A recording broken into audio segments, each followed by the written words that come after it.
Let's first open the dashboard and enter the proxy configuration page. Click Dynamic Residential Proxy. API configuration must first add a whitelist.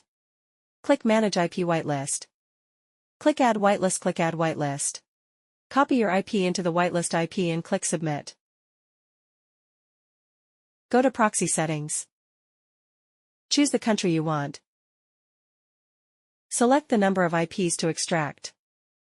Select the number of IPs to extract. There are two options for session type, rotating IP and sticky IP. Select Rotating to rotate the IP based on each request, or select Sticky to retain one IP for up to 180 minutes.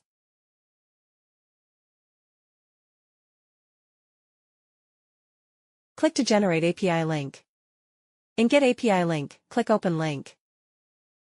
You can see the proxy information. Copy the proxy, then we go to Configure the proxy. Click on New Environment.